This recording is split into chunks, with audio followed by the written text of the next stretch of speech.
Fala galera do Aula D, tudo bem? Então, meu nome é José Alex, estou aqui para iniciar um curso de matemática na área de trigonometria. Mas antes de iniciar a trigonometria, eu quero que vocês façam um favor para mim. Que vocês se inscrevam no canal, participem no canal, curtam, compartilhem para movimentar esse canal que é tão importante aí para vocês, tá bom? Bom, para iniciar o nosso conteúdo, vou falar de trigonometria e vou fazer uma rápida introdução para vocês entenderem o que significa essa palavra. Trigonometria vem de três radicais diferentes, que seria tri, de três, gonos, ângulos, e metron, de medir. Então, quando a gente junta essas três, forma essa palavra que é trigonometria, que nada mais é do que a medida dos triângulos. Hoje, a nossa área de trigonometria, ela não atinge só os triângulos, ela atinge também circunferências e círculos, que vamos estar trabalhando mais pra frente durante o nosso curso, tá bom?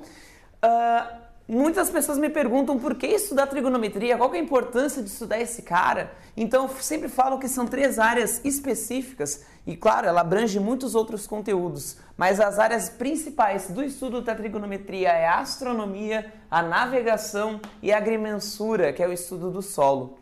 Então, a gente tem um carinha chamado Hiparco, esse filósofo, esse estudante dentro da astronomia, que começou a utilizar a medida dos triângulos e é considerado hoje o pai dessa nossa querida matéria que é trigonometria, tá bom? Bom, para iniciar também, para falar um pouquinho desse cara para vocês, quero que vocês entendam um pouquinho que antes da gente trabalhar a trigonometria, vocês têm que trabalhar um pouquinho de teorema de Pitágoras. E aí é muito importante vocês reverem alguns conteúdos anteriores falando sobre ângulos, né? Que é um conteúdo à parte, que é do ensino fundamental, para a gente dar uma trabalhada depois, quando a gente for iniciar a questão da trigonometria, certo? Mas para dar uma rápida revisão, eu tenho dois triângulos retângulos. O que são triângulos retângulos, né? São triângulos que têm duas medidas iguais, que é ligada, certo? Então, por exemplo, eu tenho duas retas, que são retas que formam um ângulo reto. Esse carinha é o ângulo reto, que liga por uma outra reta maior. Então, os nomes, para a gente trabalhar um pouquinho dos nomes. Essas duas retas aqui, que fazem essa ligação com o nosso ângulo de 90 graus, se chamam de catetos. A maior, que faz a ligação das duas, é a nossa hipotenusa. Então, como eu já falei, esse carinha é a hipotenusa. Mesma coisa nesse daqui. Hipotenusa. Os outros dois são catetos. Então eu sei que esse é cateto e esse é cateto. Serve para o mesmo. Esse é cateto e esse é cateto. Porém, a gente sabe que dentro desse cara aqui, a gente tem dois tipos de catetos, que é o cateto oposto e o cateto adjacente. Como identificar esses dois é muito simples. Eu tenho um ângulo alfa e nesse daqui eu tenho um ângulo beta. O ângulo alfa e o ângulo beta estão em posições diferentes dentro do meu triângulo retângulo.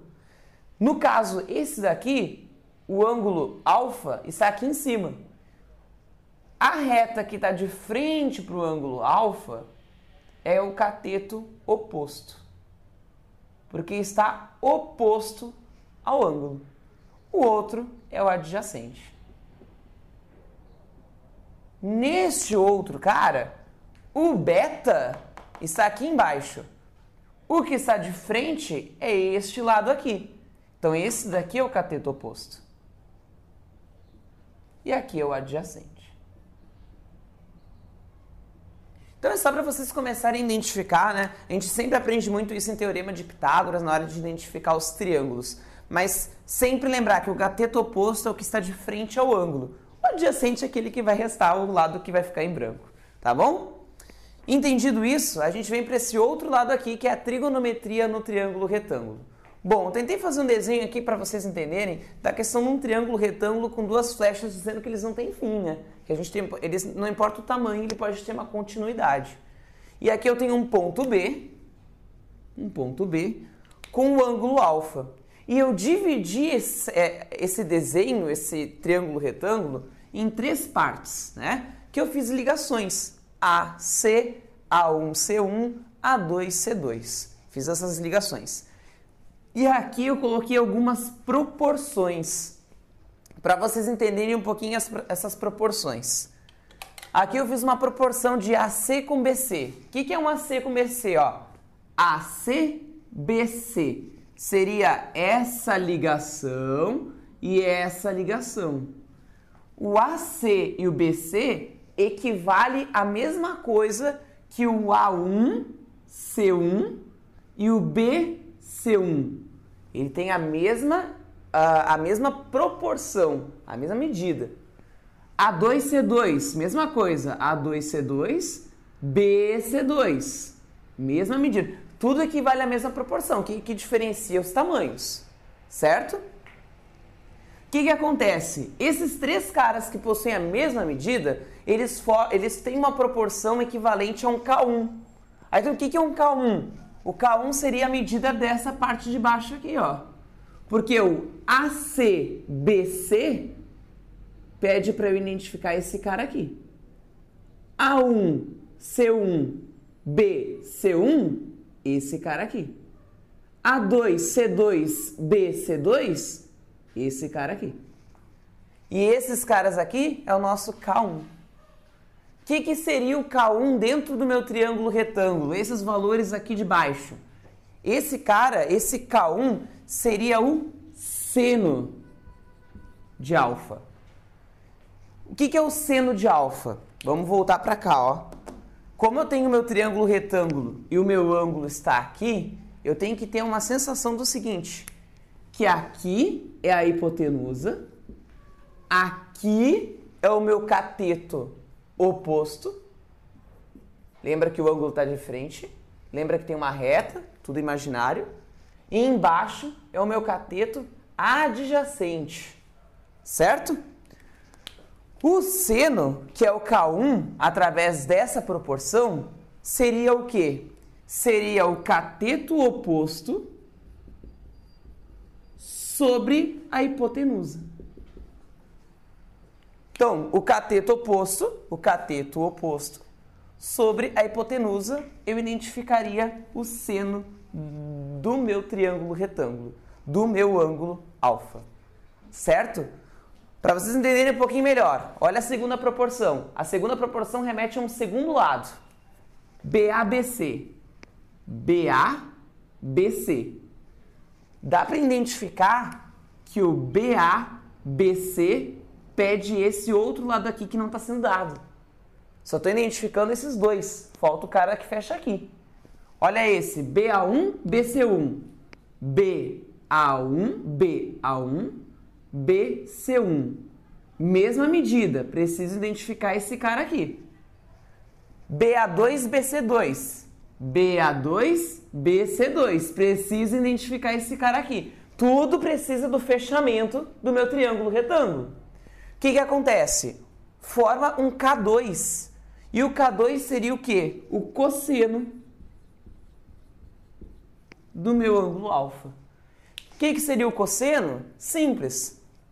Seria o meu cateto adjacente sobre a hipotenusa. Lembra que o cateto adjacente é o de baixo, que seria o quê? Que seria o nosso BA, o BA1, o BA2. E a hipotenusa seria os valores de cima. Eu preciso do cateto oposto, que seria a resposta que eu ia estar achando. Correto? E por fim, eu tenho a minha terceira proporção, que é o AC. Olha só, o AC, BA. AC, BA. Agora eu tenho essa parte do lado e a parte de baixo. Eu preciso da parte que fecha. Então, A1C1, BA1. A1C1, BA1. Preciso dessa parte aqui. E depois, A2C2, BA2. A2C2, BA2. Eu tenho esses dois caras, eu preciso do lado de lá. E a gente sabe que o lado de lá é a hipotenusa. Então, esse K3, essas proporções, equivalem ao quê? Equivalem a tangente de alfa. E o que seria a tangente de alfa? Seria o cateto oposto sobre o cateto adjacente. Certo? Então, a gente possui dentro do nosso conteúdo de trigonometria no triângulo retângulo o seno, que é o cateto oposto sobre a hipotenusa, o cosseno, que é o cateto adjacente sobre a hipotenusa, e a tangente, que é o cateto oposto sobre o cateto adjacente. Certo? Muito obrigado pela aula, espero vocês na próxima, espero que tenham entendido o conteúdo. Qualquer coisa podem comentar aí embaixo, estaria à disposição para vocês. Muito obrigado e valeu!